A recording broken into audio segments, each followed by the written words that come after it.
Selamat pagi, salam sejahtera untuk kita sekalian. Shalom. Hari ini kita beribadah dalam suasana yang disebut dengan tatanan normal baru di tengah pandemi COVID-19, yaitu tatanan hidup baru di mana terdapat perubahan perilaku dan cara saat menjalankan aktivitas normal. Dalam tatanan normal baru ini, aktivitas peribadatan diaktifkan kembali dengan mengikuti protokol kesehatan yang ditetapkan pemerintah guna mencegah penularan COVID-19. Oleh karena itu, liturgi dan pola pelayanan ibadah hari Minggu ini mengalami perubahan dengan tidak mengurangi substansi dan makna dari peribadatan.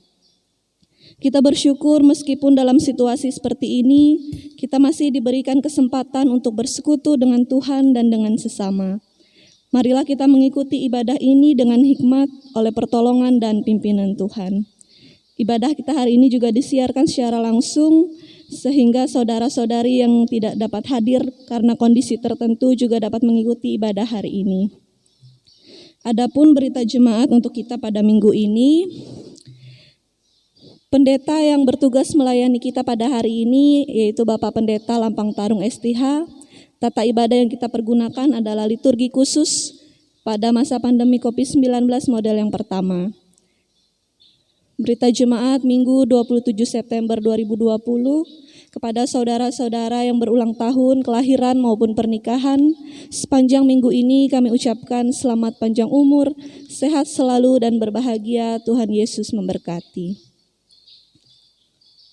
Untuk warta kebaktian, kategorial, dan lainnya saya akan bacakan demikian. Untuk hari Jumat pada tanggal 2 Oktober 2020 pukul 16.30 WIB di Gereja Marturia itu kebaktian seksi pelayanan perempuan yang bertugas Ibu Pendeta Merlin Lampe SMTH, Penetua Erlina, Diakon Natalia, Diakon Nopelia. Hari Sabtu tanggal 3 Oktober 2020 pukul 8 WIB di Gereja Marturia.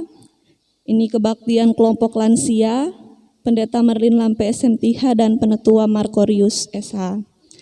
Dan pada hari yang sama, Sabtu 3 Oktober 2020 pukul 18 WIB di Gereja Marturia, kebaktian seksi pelayanan remaja pemuda yang bertugas itu Pendeta Lampang Tarung STH, Penetua Matius SE, Diakon Miko Fernando, dan Anggi Juliana. Untuk rencana kebaktian kategorial yang dilaksanakan di gereja juga akan sudah ditetapkan di warta jemaat ini, dan dapat Bapak Ibu lihat juga di warta jemaat yang dikirimkan dalam bentuk PDF.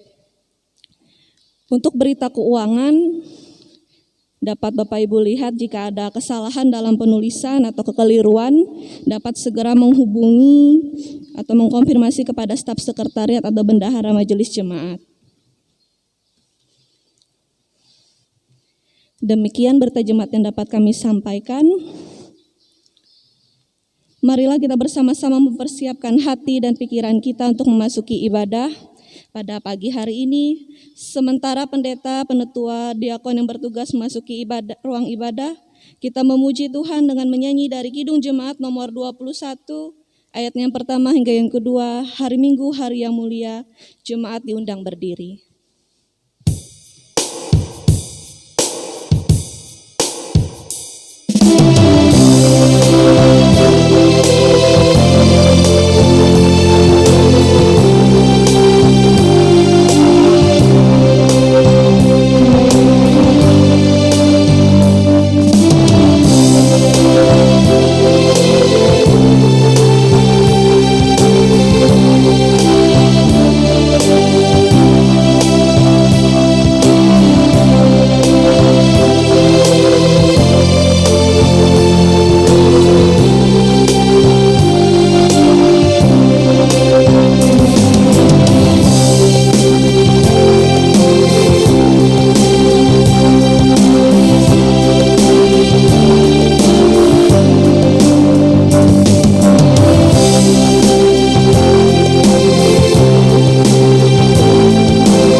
Dalam nama Bapa, Anak, dan Roh Kudus, amin.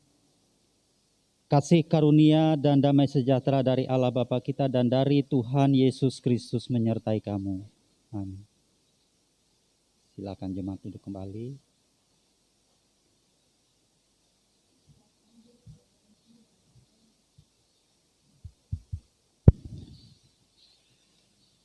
Jemaat sambut dengan memuji nama Tuhan dari Kidung Jemaat nomor 40 ayat 1 hingga yang kedua.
pengampunan dosa dan ucapan syukur.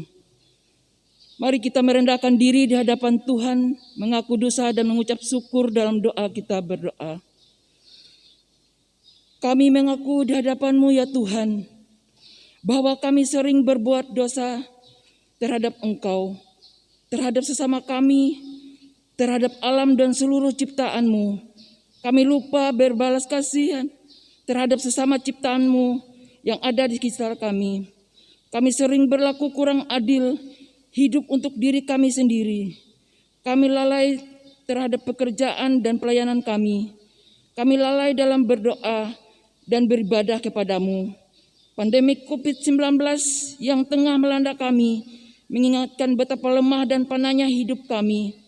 Ampunilah dosa kami, kuatkanlah dan teguhkanlah iman kami, serta berikanlah hikmat dalam menghadapi pandemik ini.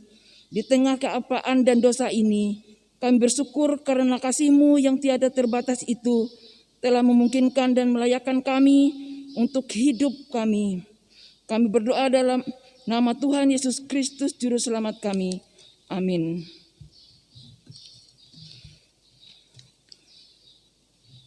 Pembacaan Alkitab. Marilah kita mendengar firman Allah yang tertulis dalam kitab Keluaran pasal 17 ayat 1 dan yang ke-7 dengan perikop di Masa dan di Meriba. Kemudian berangkatlah segenap jemaat Israel dari padang gurun Sin, berjalan dari tempat persinggahan ke tempat persinggahan, sesuai dengan titah Tuhan, lalu berkemahlah mereka di Refidim. Tetapi di sana tidak ada air untuk diminum bangsa itu. Jadi mulailah mereka itu bertengkar dengan Musa. Kata mereka, berikanlah air kepada kami, supaya kami dapat minum. Tetapi Musa berkata kepada mereka, mengapakah kamu bertengkar dengan aku? Mengapakah kamu menjumpai Tuhan? Hauslah bangsa itu akan air di sana. Bersungut-sungutlah bangsa itu kepada Musa dan berkata, mengapa pula engkau memimpin kami keluar dari Mesir untuk membunuh kami, anak-anak kami dan ternak kami dengan kehausan? Lalu berseru-serulah Musa kepada Tuhan, katanya, apakah yang akan kulakukan kepada bangsa ini? Sebentar lagi mereka akan melempari aku dengan batu. Berfirmanlah Tuhan kepada pada Musa, berjalanlah di depan bangsa itu dan bawalah berserta engkau beberapa orang dari antara para tua-tua Israel. Bawalah juga di tanganmu tungkat yang kau pakai memukul sungai Nil dan pergilah. Maka aku akan berdiri di sana di depanmu di atas gunung batu di Horeb. Haruslah kupukulkan gunung batu itu dan dari dalamnya akan keluar air sehingga bangsa itu dapat minum. Demikianlah diperbuatkan Musa di depan mata tua-tua Israel. Dinamailah tempat itu Masa dan Meriba, oleh karena orang Israel telah bertengkar dan oleh karena mereka telah mencobai Tuhan dengan mengatakan, adakah Tuhan di tengah-tengah kita atau tidak?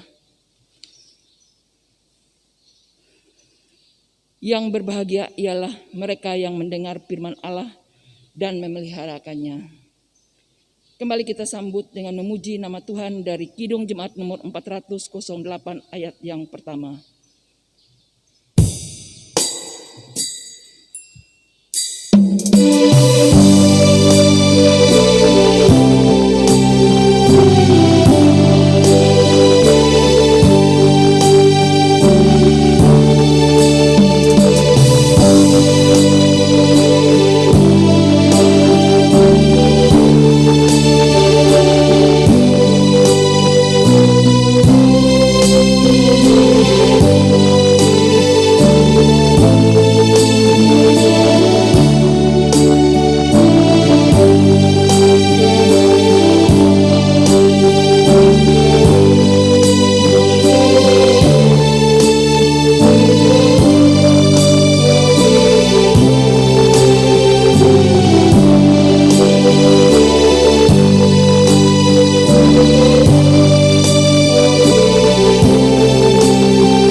Bapak Ibu sidang jemaat sekalian, selamat pagi, selamat bertemu, shalom.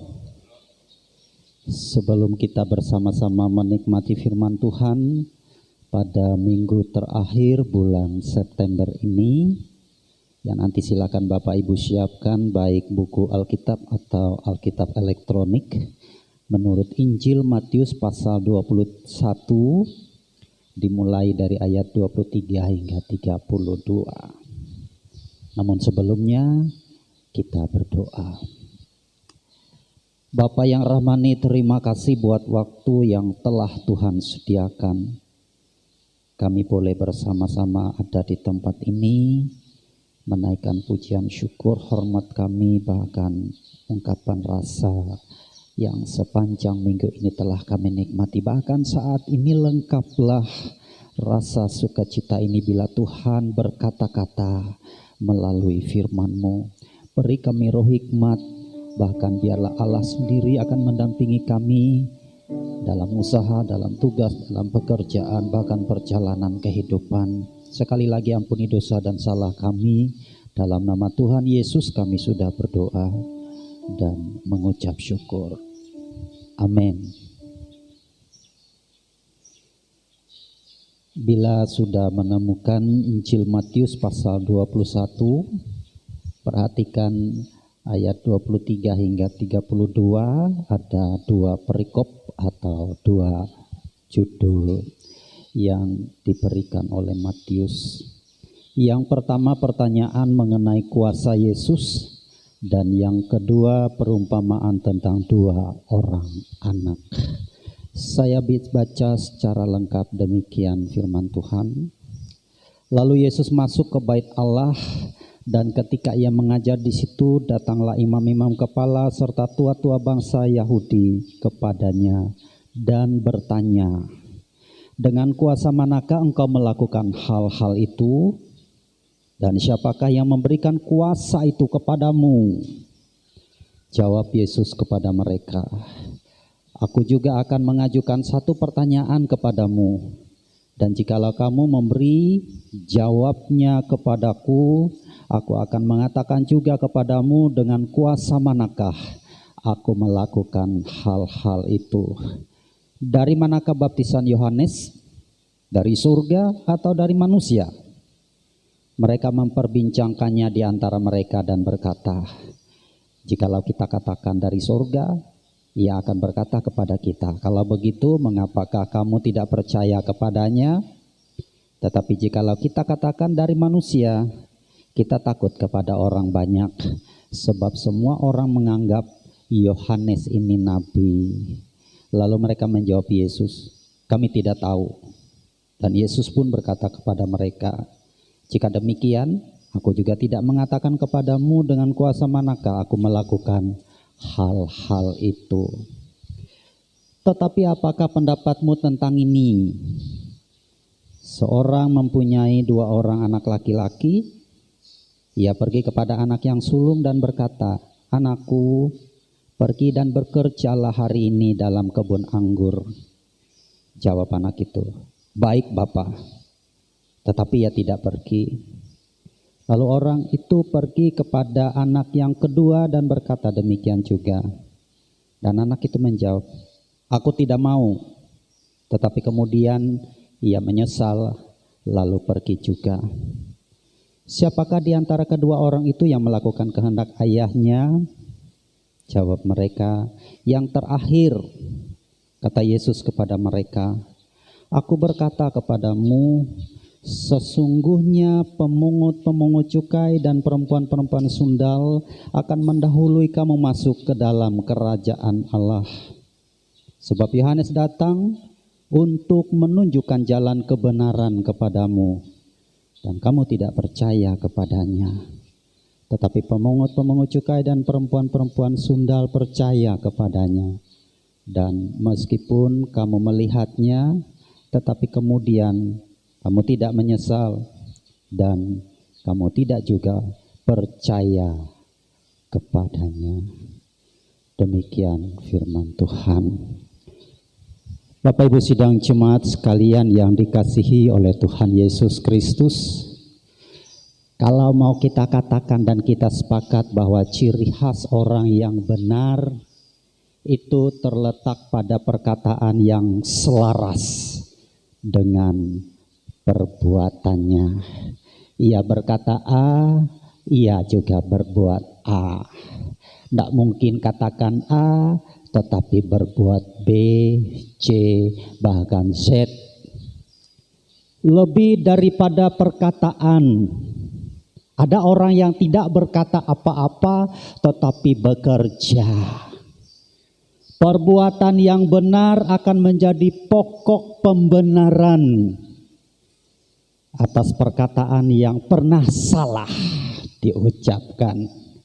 Jadi bila karenanya manusia tidak ada yang luput dari salah dan dosa, maka sudah barang tentu bila perbuatan-perbuatan yang benar akan membenarkan perkataan-perkataan yang salah.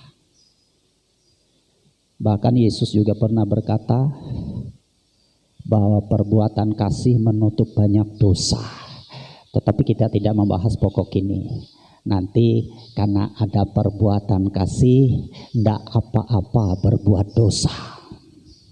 Karena ada dosa yang kita tidak sadari, baik dalam hati, dalam pikiran, bahkan kata-kata yang keluar. Bapak Ibu sidang jemaat sekalian, sebagai guru dan pemimpin bangsa Israel, seharusnya para imam dan tua-tua Yahudi adalah tempat bagi bangsa Israel untuk bertanya. Nah misal, Bapak Ibu sebagai warga gereja awam, tidak persis tahu, tidak persis paham, akan seharusnya bertanya kepada rohaniwan. Kan tidak mungkin rohaniwan yang bertanya kepada warga gereja awam. Terbalik. Jawaban apapun yang pada saatnya nanti diberikan oleh tua-tua Israel dan para imam merupakan rujukan bagi umat untuk mengatasi persoalan yang dihadapi. Bahkan pada saatnya nanti akan menjadi keputusan hukum yang mengikat. Rohaniwan para imam berkata ini mengikat. Dan tidak mungkin karena ini sudah mengikat dibuka lagi dan diubah sedemikian. Jadi perkataan atau jawaban apapun yang diberikan oleh imam para nabi itu adalah keputusan hukum yang mengikat. Karena biasanya yang rohaniwan katakan sesuai dengan fungsi, aturan, dan cara pakainya. Penolakan terhadap kuasa Yesus membuat mereka bersekongkol untuk menjebaknya dengan pertanyaan-pertanyaan. Bapak Ibu sidang jemaat sekalian, Yesus menjawab pertanyaan mereka dengan pertanyaan balik. Ternyata mereka pura-pura menjawab, kami tidak tahu. Daripada mengungkapkan kebenaran tentang imannya atas sikap, perlakuan, dan perbuatan yang pertama pendahulu, yaitu Yohanes Pembaptis, dan datang dia yang Yohanes katakan membuka tali kasutnya pun aku tidak layak, yaitu Yesus. Ketakutan mereka disebabkan hanya karena alasan politik. Rasa takut terhadap orang banyak. Bila mereka berkata itu dari Allah, mengapa mereka tidak menerima, membuka jalan bagi Yohanes dan dia yang datang? Apabila mereka katakan dari manusia, sementara orang banyak berkata bahwa Yohanes adalah nabi. Jadi rasa takut yang sedemikian membuat mereka bungkam, tidak memberi jawaban apa-apa. Padahal mereka sudah tahu, bukankah ahli Taurat adalah orang yang berilmu, yang tahu persis tentang kitab-kitab suci. Dan rupanya Bapak Ibu sidang jemaat, Perumpamaan yang Yesus ajukan dalam kasus itu semakin menelanjangi ketidakpercayaan mereka. Yang Yesus katakan, pemungut cukai, perempuan sundal yang engkau kategori kaum rendah, kaum papa, tersingkir dari masyarakat, tidak layak bergabung, justru mereka yang memberi hati, pikiran, perasaan hidupnya kepada Allah. Bapak Ibu tahu tidak? Kata-kata kotor, kata-kata rendah yang terungkap dari perumpamaan ini. Bila pemungut cukai yang disebut orang berdosa saja dan perempuan sundal yang menurut kategori mereka tidak layak menerima kebaikan daripada Tuhan, seharusnya apalagi mereka, gurunya. Itu artinya Bapak Ibu, mereka yang tidak percaya sementara mereka tahu lebih rendah dari perempuan sundal dan pemungut cukai.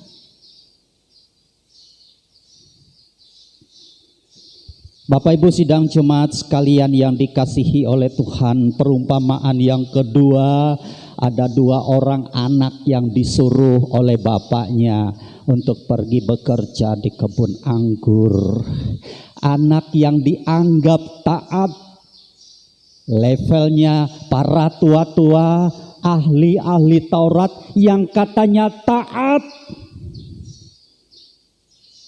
dan memberitakan apa yang datang dari Allah, ternyata tidak pergi, tidak melakukannya. Banyak perumpamaan yang sering dan Yesus kemukakan. Ada seorang imam yang kebetulan karena tugas, karena tanggung jawab berangkat dari kota anu ke kota anu, di persimpangan atau di pinggir jalan dia kebetulan bertemu dengan orang yang habis dirampok. Ya, sudah melihat dari jauh, wah ini menghalangi jamku ini. Ini udah jam kuliah terbuka ini. Berapa duit seandainya aku menolong orang itu hilang? Belum lagi yang menunggu jadwal kemudian. Dan dua orang dengan status yang sama lewat. Sementara orang Samaria yang katanya orang berdosa tidak patut menerima kebaikan daripada Allah, berbelas kasihan. Kemungkinan mereka tidak pernah berkata-kata tentang bagaimana berbuat baik. Tetapi saat melihat kondisi seperti itu, mereka tergerak hatinya. Kan kata tadi sudah sepakat, ada yang tidak dapat berkata-kata tetapi melakukannya. Ada yang berkata-kata seperti para imam ahli Taurat tetapi tidak melakukannya. Diumpamakan oleh Yesus seperti anak yang kelihatannya nampaknya taat, berbaju kebesaran. Bapak Ibu yang pernah ziarah ke Yerusalem dapat melihat mereka memakai topi hitam, baju hitam, jubah, dan memegang kitab suci. Dan bila mereka berdoa di bukit di tembok ratapan, tidak boleh diambil posisi mereka paling depan, yang langsung berhadapan dengan tembok. Orang luar itu harus di belakang. Coba Bapak Ibu. Tetapi saat melihat kondisi yang seharusnya mereka sendiri menjadi top profil tentang itu, mereka tidak membuatnya. Sementara anak yang tidak taat sepertinya tidak taat, yaitu kaum papa yang disebut oleh Yesus pemungut cukai, orang berdosa, itu sepertinya tidak taat. Perempuan sundal sepertinya juga melanggar aturan. Mereka yang ternyata menyesal dan pergi mengerjakan pekerjaan ayahnya. Tentu yang ideal Bapak Ibu, apa yang dikatakan itu juga yang dilakukan. Bila kita tidak, kita juga tidak mengerjakannya. Bila kita katakan ya, kita mengerjakannya. Itu yang ideal. Lebih baik bila pernah Yesus katakan panas sama sekali atau dingin sama sekali, jangan suam-suam kuku. Panas-panas tahi ayam. Kadang-kadang semangat ya, memang dalam menjalani proses kehidupan seperti yang kita hadapi sekarang, kita bisa menghadapi kondisi seperti itu.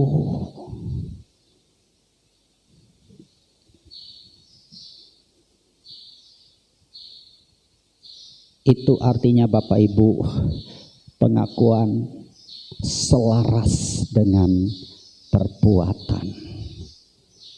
Sebagai pengikut Kristus Bapak Ibu sidang jemaat sekalian, kita sudah mengikrarkan pengakuan iman rasuli.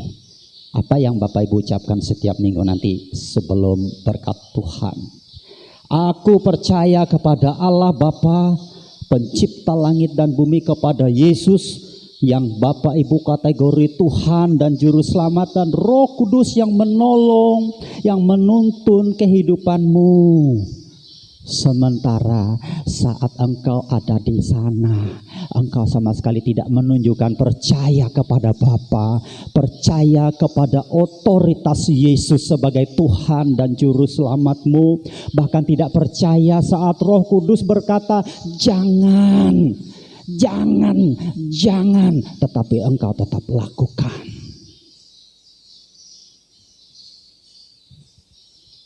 Lebih dari pengakuan,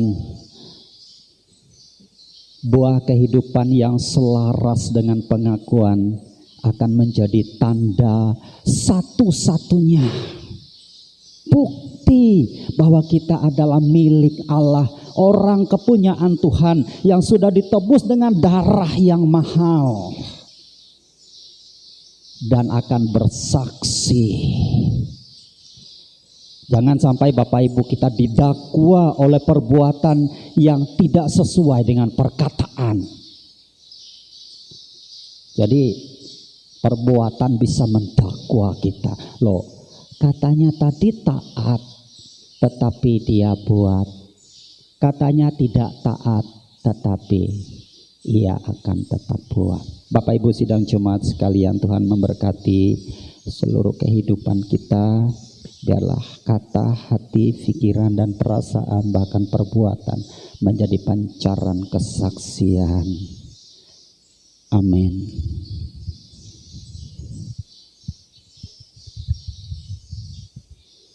Mari Bapak Ibu kita berdoa.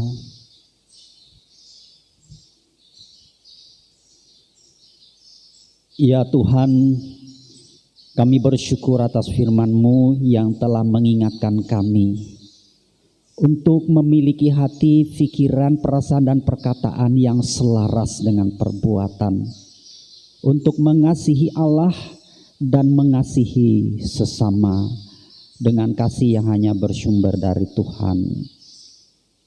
Tolonglah kami agar melakukannya demi kemuliaan nama-Mu dan demi damai dalam kehidupan kami. Bersatu hati saat ini kami berdoa bagi kehidupan dunia dan umat-Mu. Biarlah pemeliharaan-Mu selalu dapat disadari dan dirasakan oleh umat-Mu dan sekalian orang, sehingga semakin kuat dan teguhlah iman serta pengharapan kami untuk hidup sebagai bangsa dan warga negara. Kami juga memohon berkat dari Tuhan untuk bangsa dan negara di mana kami tinggal saat ini. Biarlah kasih dan kuasa-Mu yang menaunginya. Berilah kebijaksanaan bagi para pemimpin kami, agar mereka mampu menjalankan roda pemerintahan bangsa ini dengan baik, teristimewa dalam keadaan pandemi COVID-19 sekarang ini. Kami percaya kuasa-Mu mengendali seluruh kehidupan. Karena itu kami memohon berkat-Mu bagi setiap usaha yang dilakukan untuk mengantisipasi dan bertahan dalam masa sulit seperti sekarang ini. Kami memohon berkat dan penyertaan Tuhan bagi gereja-gereja yang tidak pernah lelah menyuarakan suara-Mu dan melayani pada saat seperti sekarang ini.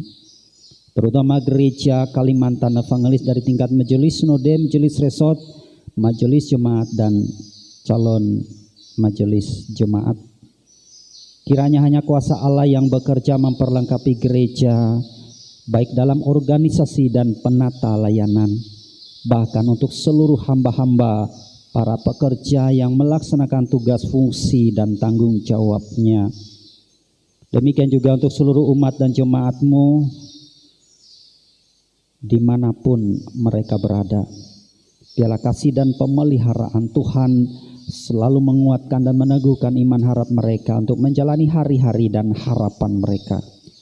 Secara khusus untuk seluruh warga gereja GKM Marturia dalam kehidupan keluarga maupun pribadi dalam tugas dan pekerjaan masing-masing.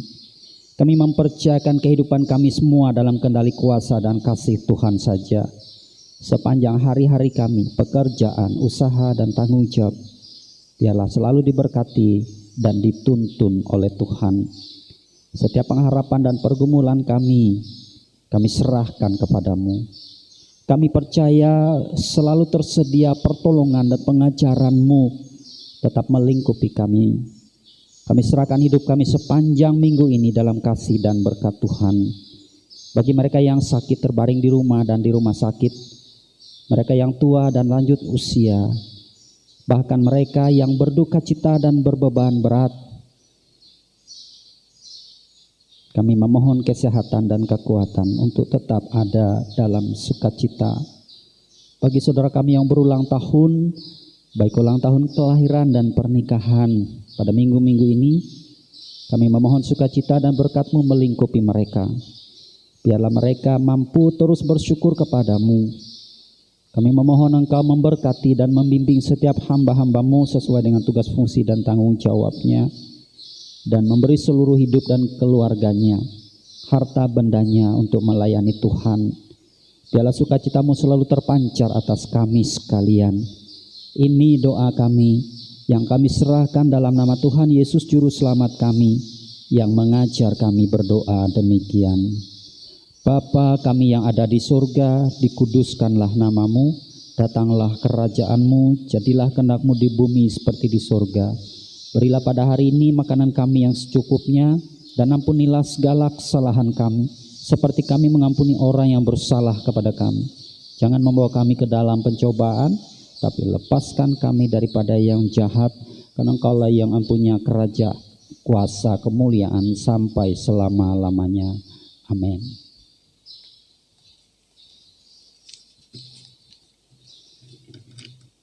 Jemaat yang kekasih dalam Tuhan kita Yesus Kristus, sekarang ada kesempatan untuk kita memberikan persembahan syukur kita dan maju ke depan. Saya akan bacakan pengantar persembahan. Dengan rela hati aku akan mempersembahkan korban kepadamu, bersyukur sebab nama-Mu baik, ya Tuhan. Aku tahu, ya Allahku, bahwa Engkau adalah penguji hati dan berkenan kepada keikhlasan. Maka aku pun mempersembahkan semuanya itu dengan sukarela dan tulus ikhlas. Mari kita berdoa. Dengan sukacita dan sukarela kami mau memberikan persembahan kami kepadamu ya Tuhan, untuk menopang pelayanan gerejamu di tengah pandemi COVID-19 ini, supaya gerejamu tetap teguh mengabarkan berita Injilmu kepada dunia ini, terutama meneguhkan dan menguatkan iman kami umatmu. Berkatilah kami dan yang akan memberikan persembahan ini, agar selalu hidup dalam kelimpahan-Mu. Amin. Mari kita memberikan persembahan syukur kita dengan keyakinan bahwa Allah akan melipat gandakan sukacita dan berkat-Nya kepada kita, diiringi dengan menyanyi Kidung Jemaat nomor 365B ayat 1 dan seterusnya. Tuhan ambil hidupku.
pengakuan iman dan berkat Tuhan. Bersama-sama dengan sekalian orang yang percaya dari segala masa dan tempat, kita mengikrarkan pengakuan iman Kristen kita, diakhiri dengan menyanyi haleluya 3 kali. Aku percaya kepada Allah Bapa yang Maha Kuasa, Khalik langit dan bumi, dan kepada Yesus Kristus, anaknya yang tunggal Tuhan kita, yang dikandung daripada Roh Kudus, lahir dari anak darah Maria, yang menderita di bawah pemerintahan Pontius Pilatus, disalibkan, mati dan dikuburkan, turun ke dalam kerajaan maut, pada hari yang ketiga bangkit pula dari antara orang mati, naik ke sorga, duduk di sebelah kanan Allah Bapa yang Maha Kuasa, dan akan datang dari sana untuk menghakimi orang yang hidup dan yang mati. Aku percaya kepada Roh Kudus, gereja yang kudus dan am, persekutuan orang kudus, pengampunan dosa, kebangkitan daging, dan hidup yang kekal.